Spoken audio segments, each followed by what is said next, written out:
আমরা তড়িৎ রসায়ন অধ্যায় ছিলাম। তোমরা এর আগে দুটো ক্লাস করেছো তড়িৎ রসায়নের।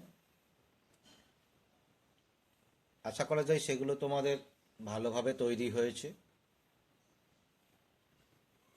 তা আমরা এখন শুরু করব তড়িৎ রসায়নের তৃতীয় ক্লাস।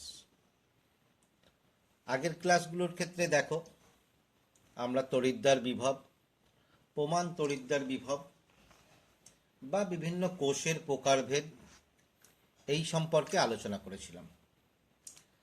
তা এখন আমরা এই তড়িৎদ্বার বিভবের কিছু প্রয়োগ নিয়ে আলোচনা করব। তা তড়িৎদ্বার বিভবের প্রয়োগের ক্ষেত্রে তোমরা যেটা অনেক দিন থেকেই শুনে এসছো একটা জিনিস, তড়িৎ রাসায়নিক শ্রেণী। এখন এই তড়িৎ রাসায়নিক শ্রেণী সম্পর্কে আলোচনা করা হবে। দেখো, তড়িৎ রাসায়নিক শ্রেণী এইটা সম্পর্কে তোমরা অনেক দিন থেকেই শুনে আসছো। আসলে জিনিসটা কি এবার আমরা পরিষ্কারভাবে জানব। তো লক্ষ্য করো, তড়িৎ রাসায়নিক শ্রেণী হচ্ছে বলছে আমরা যে তড়িৎদ্বার বিভব, তড়িৎদ্বারগুলোর প্রমাণ তড়িৎদ্বার বিভবের মান পেয়েছি, সেখান থেকে তড়িৎদ্বার বিভবের মান অনুসারে উপর থেকে নিচে যদি ক্রমবর্ধমান তড়িৎদ্বার বিভবের মান, যেটা তোমরা জানো প্রমাণ বিজারণ বিভব, তাই উপর থেকে নিচে প্রমাণ তড়িৎদ্বার বিভবের মান অনুসারে সাজালে যে শ্রেণী পাওয়া যাবে সেটা কি আমরা বলছি তড়িৎ রাসায়নিক শ্রেণী। এখানে দেখো কতগুলো তড়িৎদ্বারকে লেখা আছে। যতগুলো তোমাদের বইতে আছে সবগুলো লেখা হয়নি, দরকার হলে তোমরা বইটা পাশে খুলে রাখবে। তাহলে উপর থেকে নিচে একটা সারণী সাজানো হয়েছে কিসের ভিত্তিতে? ক্রমবর্ধমান তড়িৎদ্বার বিভবের ভিত্তিতে। তাহলে আমরা যদি দেখি উপর থেকে নিচে দিকে যাই, তাহলে আমরা কি দেখব? এদের বৃদ্ধি পেয়েছে। কি বৃদ্ধি পেয়েছে? প্রমাণ তড়িৎদ্বার বিভব।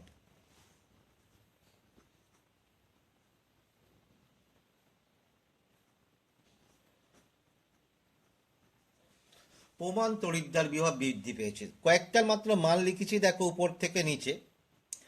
তার আগে একটা জিনিস লক্ষ্য করো, এখানে এইটা লক্ষ্য করো, এখানে আমরা হাইড্রোজেনের তড়িৎদ্বার দেখিয়েছি, এর মানটা খেয়াল করো 0। এর উপরে যে কটা লেখানো হয়েছে এর মানগুলো সব দেখো ঋণাত্মক। নিচের যে মানগুলো লেখা হয়েছে নিচের মানগুলো ধনাত্মক। তাহলে উপরের মানগুলো ঋণাত্মক থেকে ক্রমশ নিচের দিকে আস্তে আস্তে ঋণাত্মক মান কমছে, অর্থাৎ মান বাড়ছে, এসে হাইড্রোজেনের 0। তারপরে তোমার ধনাত্মক শুরু হয়েছে এবং ধনাত্মক মানটা ক্রমশ বাড়তে থেকেছে, অর্থাৎ উপর থেকে নিচে তড়িৎদ্বার বিভবের মান ক্রমশ বৃদ্ধি পেয়েছে। তোমরা জানো তড়িৎদ্বার বিভব অর্থাৎ প্রমাণ বিজারণ বিভব, এটা কি নির্দেশ করে? বিজারিত হওয়ার প্রবণতা। তাহলে দেখো আমরা যদি উপর থেকে নিচে যাই তাহলে এদের কি বাড়বে? উপর থেকে যদি নিচে যাই তাহলে এদের যেমন তড়িৎদ্বার বিভবের মান বাড়ছে, তেমন একইভাবে এদেরকে আমরা কি বলতে পারি? যে বিজারিত হওয়ার প্রবণতা বৃদ্ধি। তাহলে আর কি বলতে পারা যায় উল্টোভাবে? তাহলে জারিত হওয়ার প্রবণতা হ্রাস। জারিত হওয়ার প্রবণতা হ্রাস। তাহলে উপর থেকে নিচে যাচ্ছে, বিজারিত হওয়ার প্রবণতা বৃদ্ধি। এই বিজারিত হওয়ার প্রবণতা বৃদ্ধি মানে কি হবে? নিজে বিজারিত হবে, তাহলে অপরকে কি করবে? জারিত করবে। তাহলে আমরা এখান থেকে কি বলতে পারি? এদের জারণ ধর্ম বৃদ্ধি। এবার দেখো এখানে জারিত হওয়ার প্রবণতা হ্রাস। জারিত হওয়ার প্রবণতা, যে জারিত হবে সে অপরকে কি করবে? বিজারিত করবে। তাহলে এদের কোন ধর্ম হ্রাস পাবে? এখানে যেমন বিজারিত হওয়ার প্রবণতা বৃদ্ধি হওয়ার জন্যে জারণ ধর্ম বৃদ্ধি পাচ্ছিল, ঠিক একইভাবে বলতে পারি বিজারিত হওয়ার এই জারিত হওয়ার প্রবণতা হ্রাস। তাহলে নিজে যখন জারিত হওয়ার প্রবণতা হ্রাস পাচ্ছে, তাহলে অপরকে বিজারিত হওয়ার প্রবণতা অর্থাৎ বিজারণ করার প্রবণতা কি হবে? হ্রাস পাবে। অর্থাৎ তোমার কি হবে? বিজারণ ধর্ম হ্রাস পাবে। তাহলে উপর থেকে নিচে গেলে তোমার কি হচ্ছে? জারণ ধর্ম বৃদ্ধি পাবে, নিচ থেকে আর কি হবে? বিজারণ ধর্ম হ্রাস পাবে। তাহলে এইখান থেকে বলা যেতে পারে যে উপরের যে তড়িৎ রাসায়নিক শ্রেণীতে উপরের দিকের যে মৌলগুলি আছে, অর্থাৎ এই যে লিথিয়াম, এরপরে দেখো পটাশিয়াম আছে, সোডিয়াম আছে, ম্যাগনেসিয়াম আছে, অ্যালুমিনিয়াম আছে, এদের প্রমাণ তড়িৎদ্বার বিভবের মান কম। সেই কারণে এদেরকে কি হতে পারে? প্রমাণ তড়িৎদ্বার বিভবের মান কম হওয়ার জন্য এদের বিজারিত হওয়ার প্রবণতা খুব কম, উপরন্তু জারিত হওয়ার প্রবণতা খুব বেশি। তাহলে জারিত হওয়ার প্রবণতা যদি খুব বেশি হয়, তাহলে নিজে সহজে জারিত হবে, অপরকে কি করবে? বিজারিত করবে। এই কারণে এদের বিজারণ ধর্মের মান কি হবে? বেশি। অর্থাৎ উপর দিকে যেগুলো আছে তারা হবে তোমার কি আছে? তীব্র বিজারক। আর নিচের দিকে যেগুলো আছে, দেখো নিচের দিকে যেগুলো আছে তাদের প্রমাণ বিজারণ বিভব তথা তড়িৎদ্বার বিভবের মান বেশি। তাহলে এদের বিজারিত হওয়ার প্রবণতা বেশি। বিজারিত হওয়ার প্রবণতা বেশি হলে অপরকে সহজে জারিত করবে। তাহলে এদের ক্ষেত্রে আমরা কি বলতে পারি? এদের জারণ ধর্ম বেশি, বা এরা তোমার কি হবে? তীব্র জারক।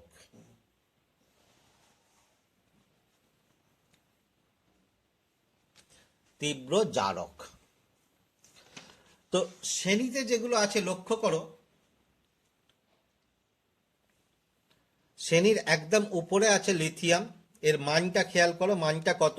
-3.05, সবার উপরে এবং সর্বনিম্ন মান। তাহলে সর্বনিম্ন মান হওয়ার জন্য এর ক্ষেত্রে আমরা কি বলতে পারি? যে লিথিয়ামের বিজারিত হওয়ার প্রবণতা সর্বনিম্ন, বিপরীতভাবে এর জারিত হওয়ার প্রবণতা সর্বোচ্চ। তাহলে জারিত হওয়ার প্রবণতা সর্বোচ্চ হলে এ তোমার কি হবে? সর্বাধিক বিজারক।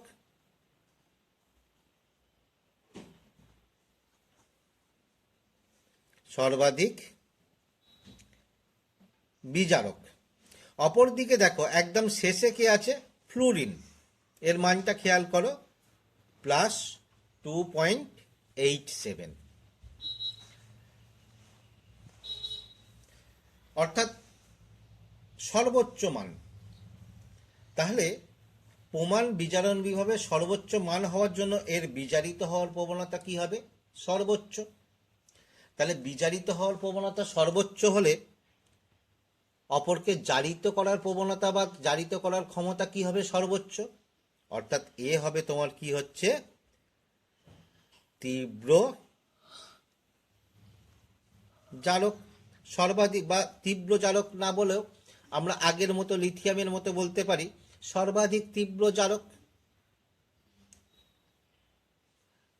এইখান থেকে দেখো, তাহলে আমরা এদের ক্ষেত্রে জারণ বিজারণ ধর্মগুলোও জানতে পারলাম, এবং উপরের গুলো দেখলাম এরা সাধারণত কি হবে? বিজারক হবে। আর নিচের দিকে যেগুলো আছে সেগুলো সাধারণত কি হবে? জারক হবে। শুধু জারণ বিজারণ ধর্ম না, এখান থেকে দেখো আমরা এদের রাসায়নিক সক্রিয়তাও ব্যাখ্যা করতে পারবো। বলছে দেখো সক্রিয়তা, সক্রিয়তা অর্থাৎ রাসায়নিক সক্রিয়তা কি দ্বারা প্রমাণ করে? রাসায়নিক সক্রিয়তা পরিমাপ করা হয় জারিত হওয়ার পরিমাণের উপরে।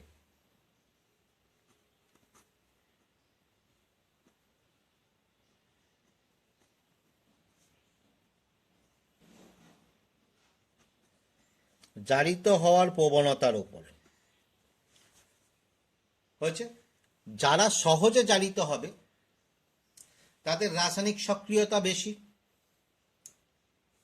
কারা সহজে জারিত হবে? এই উপরের দিকের যে মৌলগুলো আছে এইগুলো এরা কি হয়, সহজে জারিত হয়, এরা সহজে জারিত হয়, তাই খুব সক্রিয়। এই খুব সক্রিয় হওয়ার জন্য এদেরকে প্রকৃতিতে কখনো মুক্ত অবস্থায় পাওয়া যায় না। প্রকৃতিতে অর্থে ভূপৃষ্ঠে বা খনিজে এদেরকে কখনো মুক্ত অবস্থায় পাওয়া যায় না। অপেক্ষাকৃত দেখো নিচের যে মৌলগুলো আছে, এই নিচের মৌলগুলোর ক্ষেত্রে, অর্থাৎ নিচের যে মৌলগুলো আছে সিলভার, গোল্ড বা অন্য অধাতব মৌলগুলো, এদের ক্ষেত্রে জারিত অর্থাৎ বিজারণ বিভবের মান খুব বেশি, বিজারিত হওয়ার প্রবণতা বেশি, জারিত হওয়ার প্রবণতা খুব কম। তাহলে জারিত হওয়ার প্রবণতা খুব কম হওয়ার জন্য এরা কি করে, সহজে জারিত হয় না। তাই এদের ক্ষেত্রে সহজে জারিত না হওয়ায় এদের সক্রিয়তা খুব কম। সাধারণত ধাতুগুলোর ক্ষেত্রেও এটা বেশি প্রযোজ্য, সক্রিয়তা খুব কম। তাই এদেরকে প্রকৃতিতে ধাতুগুলোকে মুক্ত অবস্থায় পাওয়া যায়। যেমন তোমরা দেখে থাকবে গোল্ডকে আমরা অনেক ক্ষেত্রেই মুক্ত অবস্থায় পাই, বা প্লাটিনামকেও তোমার কি হচ্ছে মুক্ত অবস্থায় পাওয়া যায় বা মুক্ত অবস্থায় আমরা রাখতে পারি।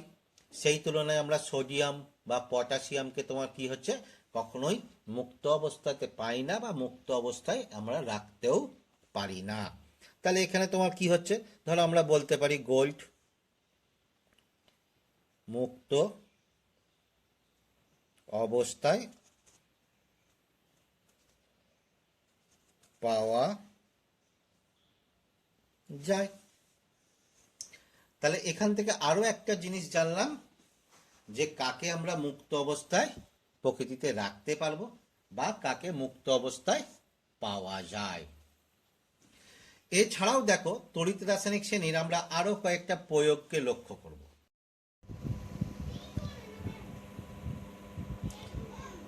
তড়িৎ রাসায়নিক শ্রেণীর প্রয়োগে প্রথমেই আমরা যেটা দেখব লঘু অ্যাসিড থেকে হাইড্রোজেন প্রতিস্থাপন। তো লঘু অ্যাসিডের মধ্যে হাইড্রোজেন কি রূপে থাকে, H+ রূপে।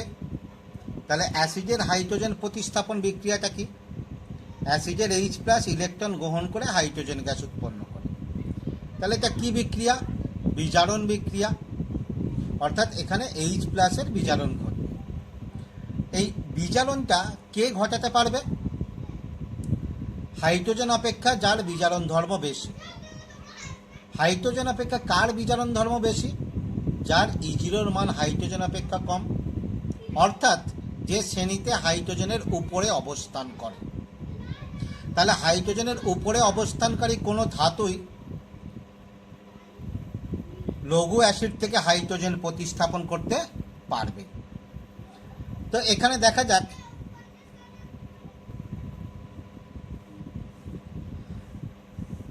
তো এই মান থেকে দেখা যাক, যেমন জিঙ্কের E0 মান কত, Zn2+/Zn -0.76, অর্থাৎ এই মানটা হাইড্রোজেন অপেক্ষা কম এবং তড়িৎ রাসায়নিক শ্রেণীতে জিঙ্ক হাইড্রোজেনের উপরে অবস্থান করছে। তাই জিঙ্ক সহজেই লঘু অ্যাসিড থেকে হাইড্রোজেন প্রতিস্থাপন করতে পারবে।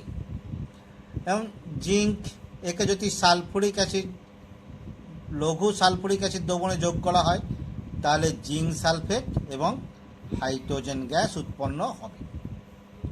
অপরদিকে যদি দেখি কপারের E0 Cu2+/Cu মান কত, +0.34 ভোল্ট, অর্থাৎ কপারের প্রমাণ তড়িৎদ্বার বিভবের মান হাইড্রোজেন অপেক্ষা বেশি।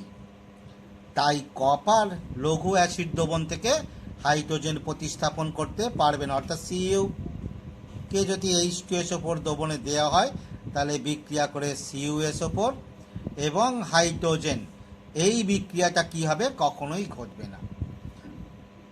তাহলে লক্ষ্য করলে তড়িৎ রাসায়নিক শ্রেণীতে যেগুলি হাইড্রোজেনের উপরে আছে তারা লঘু অ্যাসিড দ্রবণ থেকে হাইড্রোজেন প্রতিস্থাপন করতে পারবে, আর যারা হাইড্রোজেনের নিচে আছে তারা লঘু অ্যাসিড দ্রবণ থেকে হাইড্রোজেন প্রতিস্থাপন করতে পারবে না।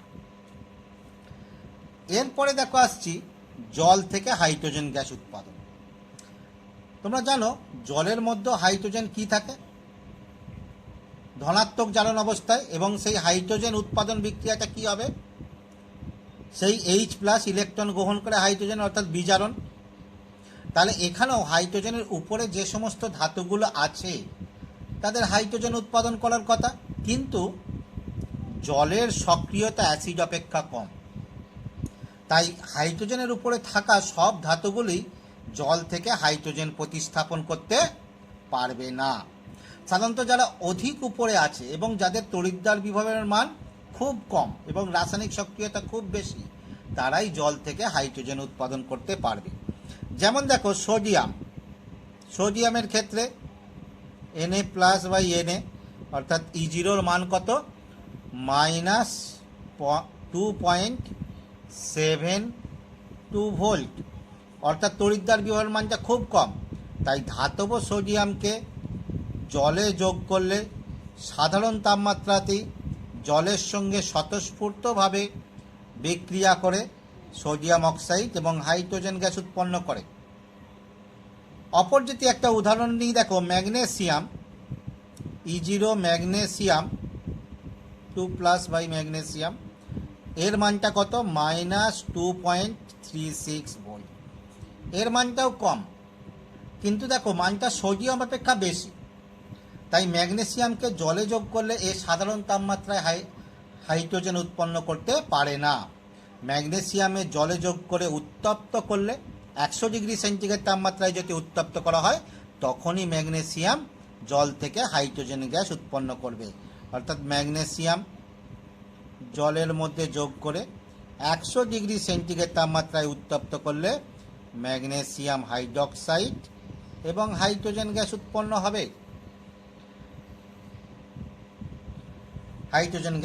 হবে।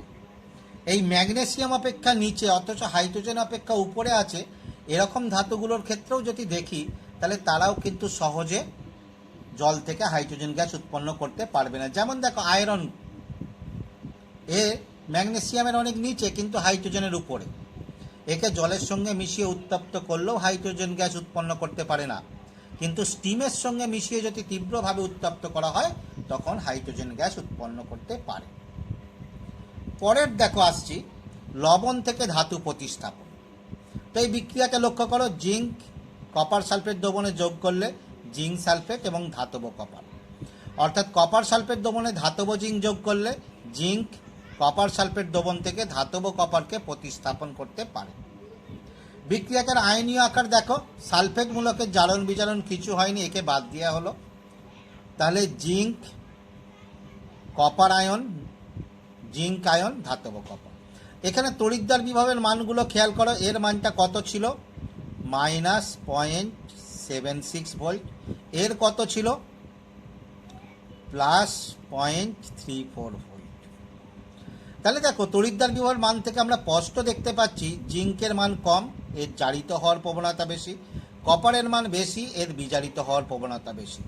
এখানে সেটাই ঘটেছে, জিঙ্ক জারিত হয়েছে, কপার বিজারিত হয়েছে।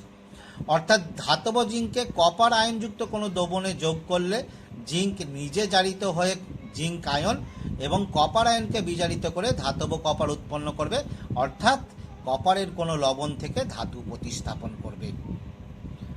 অপর যদি একটা বিক্রিয়া লক্ষ্য করি, দেখো তোমরা এই বিক্রিয়াটা অনেক শুনেছ যে কপার সালফেট দ্রবণে লোহার ছুরি ডোবালে কি ঘটে।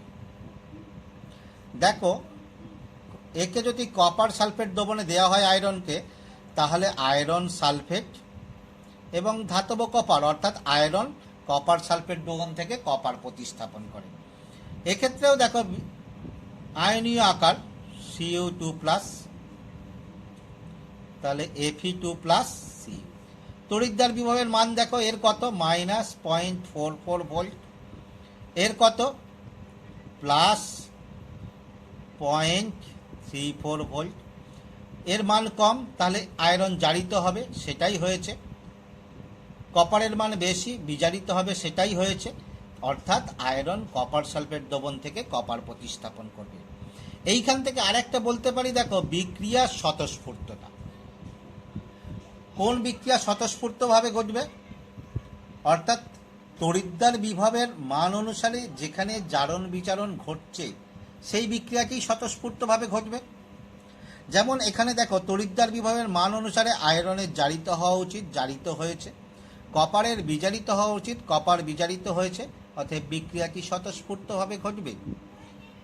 তাহলে এর যদি আমরা বিপরীত বিক্রিয়াটা লিখি, অর্থাৎ Fe2+ Cu, সেখান থেকে FeCu2+, তড়িৎদ্বার বিভবের মান এটা কখনোই নির্দেশ করছে না যে কপার আর আয়রনের মধ্যে অর্থাৎ আয়রন আয়নে কপার দিলে কপার আয়রন আয়নকে বিজারিত করে ধাতব কপারে পরিণত করবে, কারণ এর তড়িৎদ্বার বিভবের মান কম। অর্থাৎ কপার কখনোই তোমার কি হবে, আয়রন আয়নকে বিজারিত করে ধাতব আয়রনে পরিণত করতে পারবে না। অতএব এই বিক্রিয়াটি কখনোই স্বতঃস্ফূর্তভাবে ঘটবে না। তাহলে আমরা দেখলাম কোন বিক্রিয়াটি স্বতঃস্ফূর্তভাবে ঘটবে। যাদের ক্ষেত্রে তড়িৎদ্বার বিভবের মান অনুসারে সঠিক জারণ বিজারণ ঘটছে সেগুলোই স্বতঃস্ফূর্ত ঘটবে। আর যেখানে সঠিক জারণ বিজারণ ঘটছে না তড়িৎদ্বার বিভবের মান অনুসারে, সেখানে স্বতঃস্ফূর্ত ঘটবে না।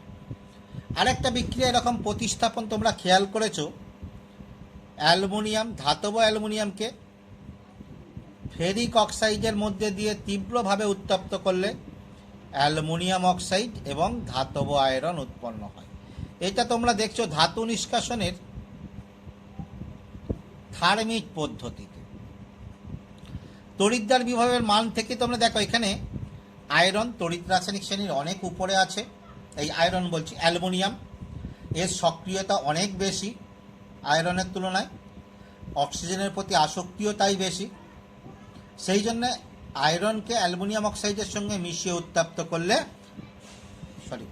অ্যালুমিনিয়ামকে আয়রন অক্সাইডের সঙ্গে মিশিয়ে উত্তপ্ত করলে অ্যালুমিনিয়াম আয়রন অক্সাইড থেকে আয়রনকে বিজারিত করতে পেরেছে। ঠিক একইভাবে দেখো পরের যদি আমরা আসি ধাতু নিষ্কাশনের ক্ষেত্রে, ধাতু নিষ্কাশন তোমরা দেখেছো, ধাতু নিষ্কাশন মূলত কি বিক্রিয়া? বিজারণ বিক্রিয়া। যেমন ধরো জিঙ্ক অক্সাইডের সঙ্গে কার্বন মিশিয়ে উত্তপ্ত করলে, অর্থাৎ কার্বন বিজারণে ধাতব জিঙ্ক আর কার্বন মনোক্সাইড উৎপন্ন হয়, এটি বিজারণ বিক্রিয়া। এখানে কার্বন ধাতব জিঙ্ককে বিজারিত করেছে। তাহলে সোজা কথায় ধাতু নিষ্কাশন কি? ধাতব অক্সাইড বা ধাতব লবণের বিজারণ বিক্রিয়া। এই বিজারণ বিক্রিয়াটা কাদের ক্ষেত্রে সহজে ঘটবে? যাদের বিজারিত হওয়ার প্রবণতা বেশি। কাদের বেশি? যারা তড়িৎ রাসায়নিক শ্রেণীতে তোমার কি আছে, একদম নিচের দিকে আছে অথবা মাঝামাঝি দিকে আছে। যেমন দেখো মাঝামাঝি দিকে কে আছে? জিঙ্ক, আয়রন ইত্যাদি। এদেরকে আমরা তোমার কি হচ্ছে সাধারণ কার্বন বিজারণ বা অন্য কোনো রূপ বিজারক পদার্থ দ্বারা এদেরকে বিজারিত করে ধাতু নিষ্কাশন করতে পারি। অপরপক্ষে যারা তড়িৎ রাসায়নিক শ্রেণীতে উপরে আছে, যাদের বিজারিত হওয়ার প্রবণতা খুব কম, রাসায়নিক সক্রিয়তা খুব বেশি, তাদেরকে কখনোই তোমার কি আছে সাধারণ কার্বন বিজারণ প্রক্রিয়ায় এদের বিজারিত করা যাবে না। যেমন ধরো ধাতব সোডিয়াম, সোডিয়ামের অক্সাইড এর সঙ্গে যদি কার্বন মিশিয়ে উত্তপ্ত করা হয় তাহলে ধাতব সোডিয়াম ও কার্বন মনোক্সাইড অর্থাৎ কার্বন সোডিয়ামকে বিজারিত করে এই কার্বন সোডিয়াম অক্সাইড থেকে সোডিয়ামকে বিজারিত করে ধাতব সোডিয়াম উৎপন্ন করতে পারবে না। অর্থাৎ সোডিয়ামের অক্সাইডকে যদি কার্বনের সঙ্গে মিশিয়ে উত্তপ্ত করি তাহলে কার্বন কখনোই সোডিয়াম অক্সাইডকে বিজারিত করে ধাতব সোডিয়াম এবং কার্বন মনোক্সাইড উৎপন্ন করবে না।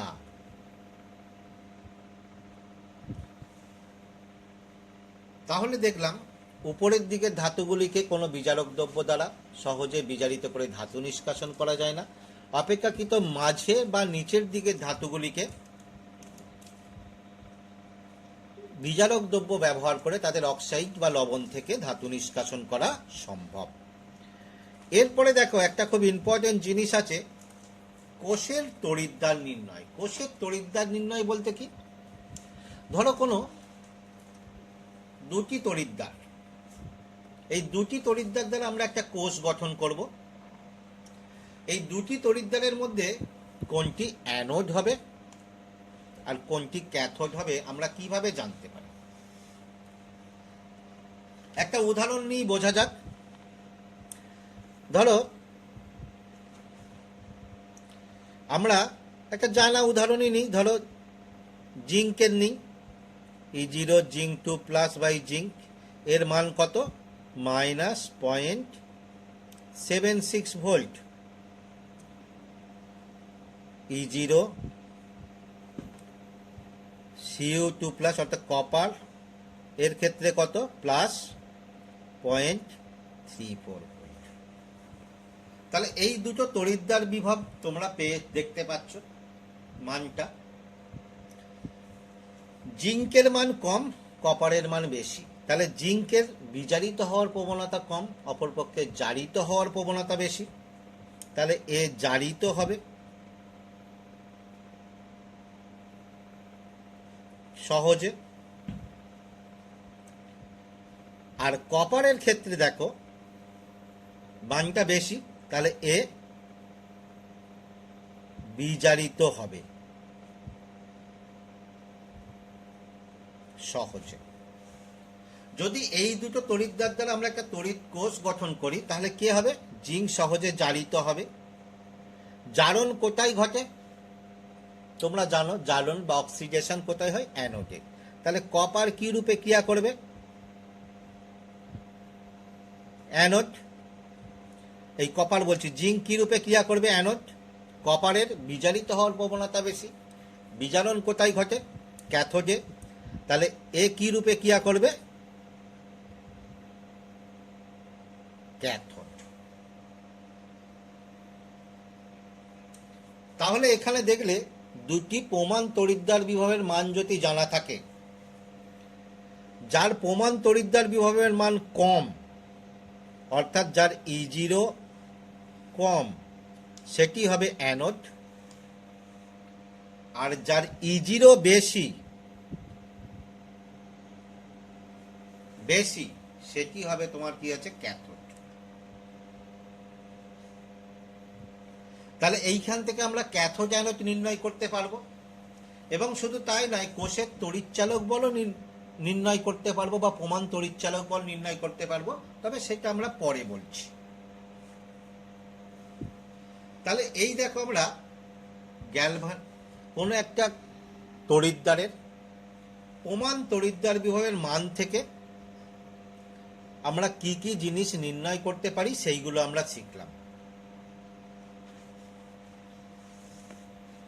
এরপরে দেখো আমরা একটা অন্য জিনিস দেখব। অর্থাৎ এতক্ষণ কি করছিলাম আমরা? প্রধানত তড়িৎদ্বার নিয়েই বেশি আলোচনা করেছি। এবার আমরা কোষ নিয়ে একটু আলোচনার দিকে যাব, যদিও কোষ তোমরা দেখেছো।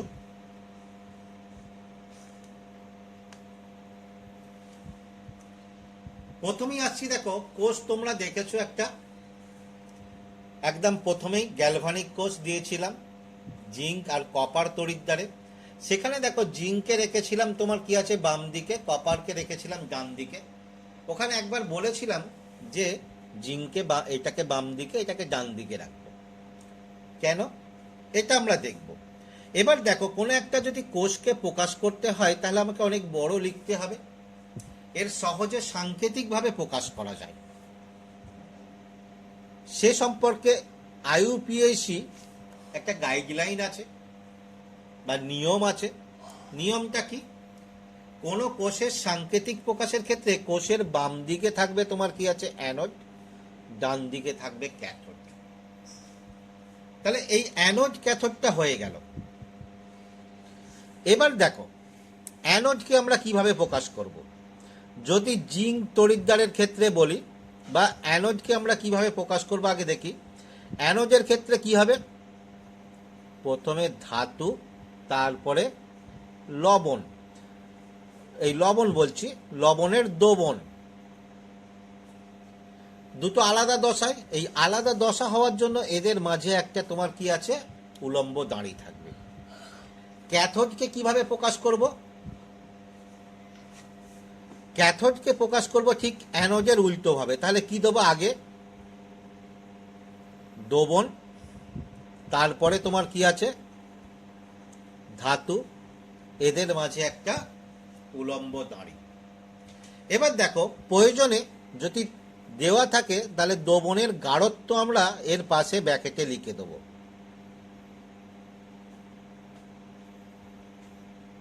দ্রবণের গাঢ়ত্ব, যেমন আমরা যদি জিঙ্কের ক্ষেত্রে লিখতাম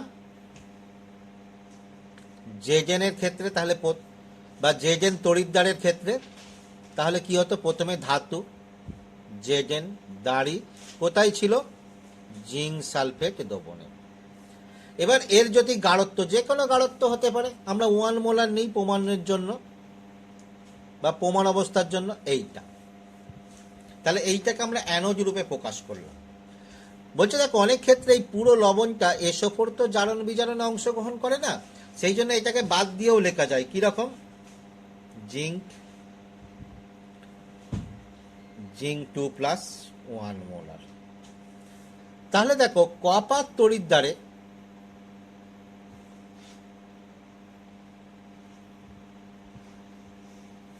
তড়িৎদ্বারে কি লিখবো? আগে দ্রবণ, তাহলে কপার সালফেট, এর গাঢ়ত্ব এটা 1 মোলারই নিই সুবিধার জন্য। কপার, এর ক্ষেত্রেও আমরা কি করতে পারবো? সালফেটকে বাদ দিয়ে শুধু আয়ন লিখতে পারবো, অর্থাৎ কপার 2+1 মোলার কপার। এবার দেখো, পুরো কোষটাকে কিভাবে লিখব? কোষ কি হয়? বাম দিকে অ্যানোড, অর্থাৎ অ্যানোড, ডান দিকে ক্যাথোড। যদি এদের মাঝে লবণ সেতু ব্যবহার করা হয়, তাহলে এদের মাঝে তোমার কি হয়? দুটো উলম্ব দাঁড়ি রেখা। যদি লবণ সেতু ব্যবহার না করা হয়, তাহলে একটা উলম্ব দাঁড়ি রাখা হয়। লবণ সেতু তোমরা দেখেছো, ভোল্টীয় কোষে ব্যবহার করেছি। সরল ভোল্টীয় কোষে আমাদের দরকার ছিল না, একটাই তড়িৎ বিশ্লেষ্য ছিল সেখানে। তাহলে এই পুরো কোষটাকে আমরা কিভাবে লিখতে পারবো? জিঙ্ক 2+1 মোলার ডবল দাঁড়ি, Cu2+1 মোলার Cu। এবার এইখানে যে আয়নগুলো লিখেছি, এই আয়নগুলোর জায়গায় আমরা পুরো লবণটাও লিখতে পারতাম।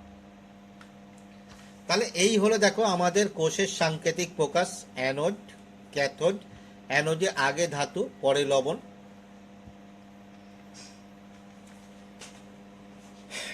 ক্যাথোডের ক্ষেত্রে তোমার কি আছে? আগে লবণ পরে ধাতু। এইরূপ আমরা বিভিন্ন তড়িৎদ্বারের ক্ষেত্রে লিখব। দেখো, এখানে আর একটা তড়িৎদ্বার দিচ্ছি।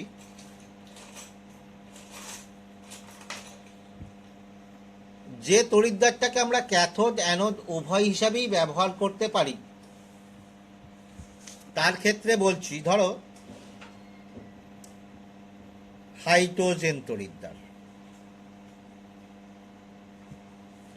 হাইড্রোজেন তড়িৎদ্বার যখন অ্যানোড হবে, কি হবে?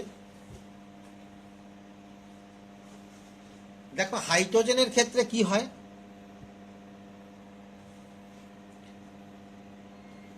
H+ দ্রবণে হাইড্রোজেন গ্যাস চালনা করা হয় প্লাটিনাম দণ্ডের দ্বারা। তাহলে অ্যানোড হলে কি হবে? আগে যেখানে দেখেছিল আগে ধাতু পরে লবণ, তাহলে সেই অনুযায়ী যদি করি, তাহলে প্রথমে হাইড্রোজেন গ্যাস। হাইড্রোজেন গ্যাস যখন এর চাপটা উল্লেখ করতে হবে, ধরে নিলাম XATM, পরে H+ এর দ্রবণ, এর গাঢ়ত্বটা যে কোনোটা আমরা নিতে পারি, ধরো Y মোলার। এর ক্ষেত্রে আরো একটা অতিরিক্ত দিতে হবে, কারণ এই হাইড্রোজেনকে চালনা করা হয় প্লাটিনাম তড়িৎদ্বার দ্বারা, তাহলে এর আগে থাকবে প্লাটিনাম।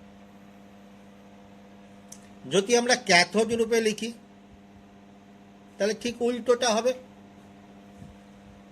তাহলে আগে দ্রবণ H+, তার গাঢ়ত্ব দিয়ে দিলাম ওয়াই মোলার, দাঁড়ি হাইড্রোজেন গ্যাস দিয়ে দিলাম এক্স এটিএম, দাঁড়ি প্লাটিনাম।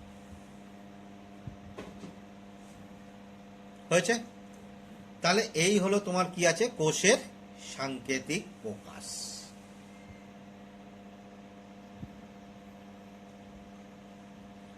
এবার দেখো, যেটা আমরা দেখব, কোষের সাংকেতিক প্রকাশ যখন হলো, কোষের তড়িৎচালক বল। প্রথম কথা দেখো, কোষের তড়িৎচালক বল অবশ্যই আছে, যার জন্য কোষে তড়িৎ প্রবাহ ঘটে। এবং তড়িৎ প্রবাহটা কোথা থেকে কোথায় ঘটে? ক্যাথোড থেকে অ্যানোডে। তাহলে আমরা কি বলতে পারি? যে ক্যাথোডের বিভব অ্যানোড অপেক্ষা বেশি। এবং তড়িৎ প্রবাহটা ঘটছে কেন? ওদের মধ্যে বিভবের পার্থক্যটা থাকার জন্য। এখন এই তড়িৎ প্রবাহের চালক বল কতটা? একটা জিনিস খেয়াল করো, তাপ। দুটো ভিন্ন উষ্ণতার বস্তুকে পাশাপাশি রাখলে উচ্চ উষ্ণ বস্তু থেকে নিম্ন উষ্ণ বস্তুতে তাপের প্রবাহ ঘটে।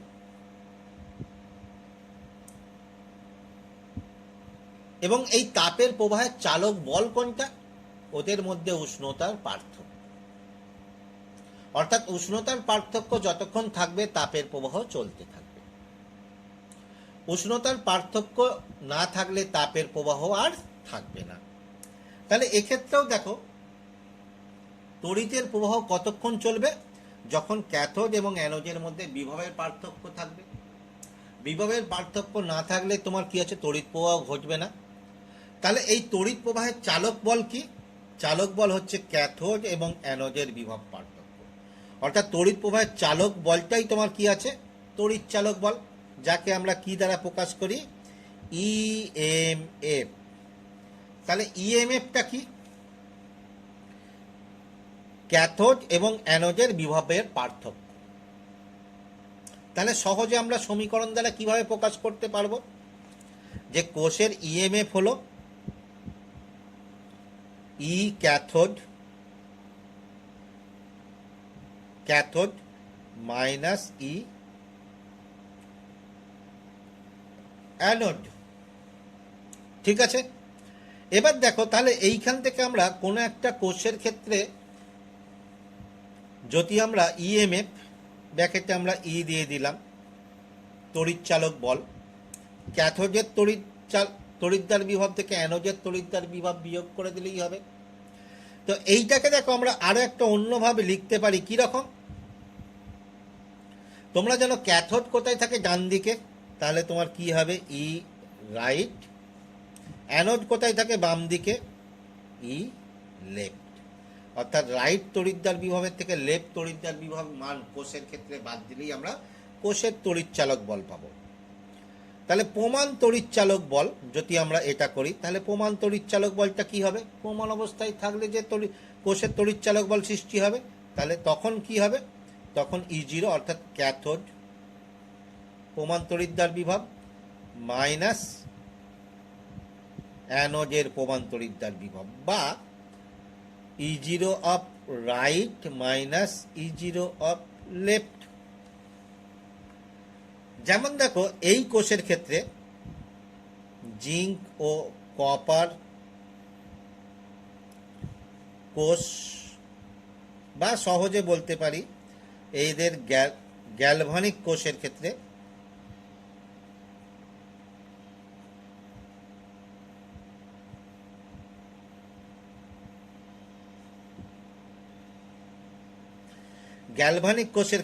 ই0 মান কত হবে? ই0 মান হবে ই0 অফ ক্যাথোড। ক্যাথোডে কে থাকে? কপার, অর্থাৎ Cu2 plus by Cu minus ই0 of Zn2 plus by Zn। তাহলে মানটা কত?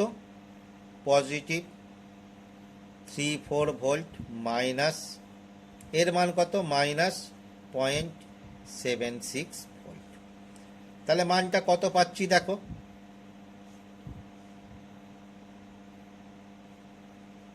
এইটা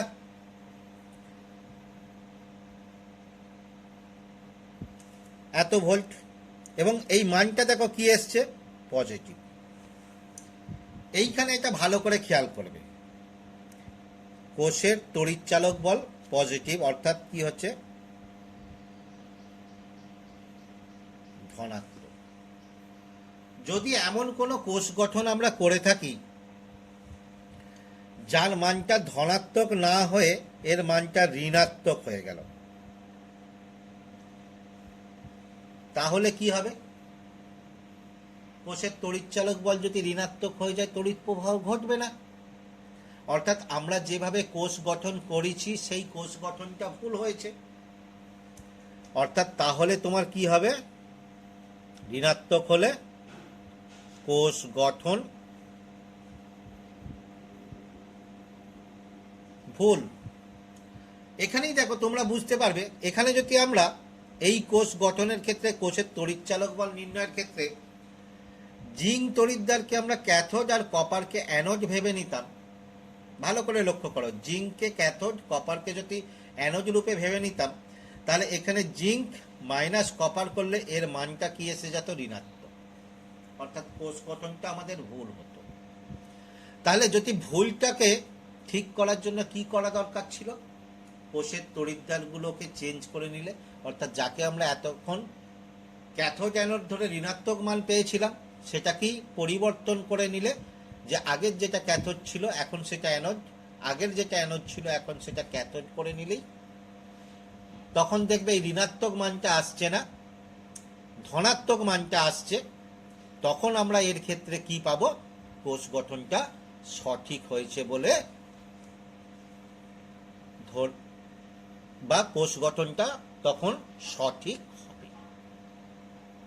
তাহলে এই জিনিসটা ভালো করে খেয়াল রাখবে, যে কোনো তড়িৎদ্বার দ্বারাই আমরা কোষ গঠন করতে পারি, কারণ তড়িৎদ্বার বিভবের মান জানা থাকলে আমরা ক্যাথোড অ্যানোড নির্ণয় করব। যার মান কম সেটি অ্যানোড, যার মান বেশি সেটি ক্যাথোড। সেখান থেকে কোষের তড়িৎচালক বল আমরা নির্ণয় করতে পারবো। এই তড়িৎচালক বল যদি ধনাত্মক হয় তাহলে আমাদের কোষ গঠনটা সঠিক হয়েছে, যদি ঋণাত্মক হয় তাহলে আমাদের কোষ গঠনটা ভুল হয়েছে। এবং ভুল হলে তোমরা জানতে পারলে যে ক্যাথোড অ্যানোড আমরা আগে যেটা ধরেছিলাম সেইটাকে পরিবর্তন করতে হবে। তাহলে এইখান থেকে দেখো, এইখানে আমরা নতুন এখন কি শিখলাম? কোষের সাংকেতিক প্রকাশ শিখে গেলাম, এবং কোনো কোষের বা কোনো অর্ধকোষের বা তড়িৎদ্বার বিভবের মান থেকে আমরা কোষের তড়িৎচালক বল নির্ণয় করতে শিখলাম। তাহলে আজকের ক্লাসে এই পর্যন্তই থাক। এর পরবর্তী ক্লাসে আমরা আরো কিছু শিখব।